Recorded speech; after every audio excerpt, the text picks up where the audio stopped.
3D cell culture is a high-growth category of life science research, equipment, tools, cells, and other consumables, driven largely by the need for more representative models used in drug development and safety testing. Traditionally, so-called 2D monolayer models have been used, and increasingly those are being called into question. Some of the drivers include the continued escalation of cost of developing new drugs, the attrition as candidates move through the different phases of development and trials. So the field of 3D is growing by our estimates about 30% a year over the next few years. It's reached sort of a critical level of adoption and is moving through a phase of maturity that's very impressive given the breadth and the complexity of the competitive landscape. Part of the outlook we see is some healthy consolidation in terms of opportunities for mergers and acquisitions of all different sizes. Some of the early adopter applications of 3D include cancer research, stem cell applications, and applications in toxicology and safety. In cancer, 3D has been used for literally 20 years and has actually been heavily influenced by the experiences gained not only in safety but also in efficacy, which makes this a very interesting candidate to watch for going forward in terms of precision and predictive medicine. In stem cell research, 3D models have been used for literally decades to establish the basic working prototypes and models.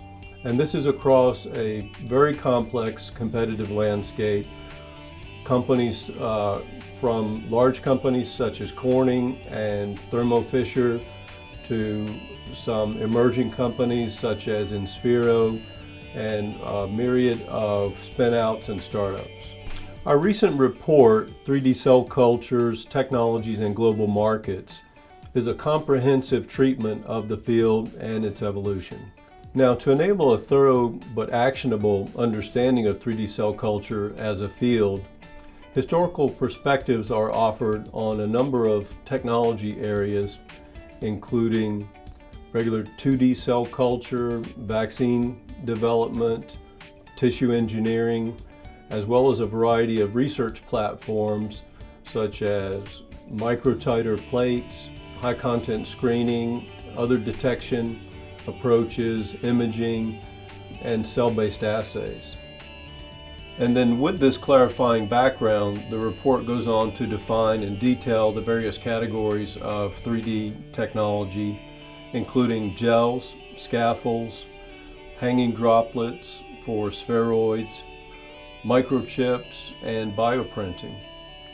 In addition to the basic 3D equipment, a lot of the growth is coming from specific assay products or test products tailored to various application areas.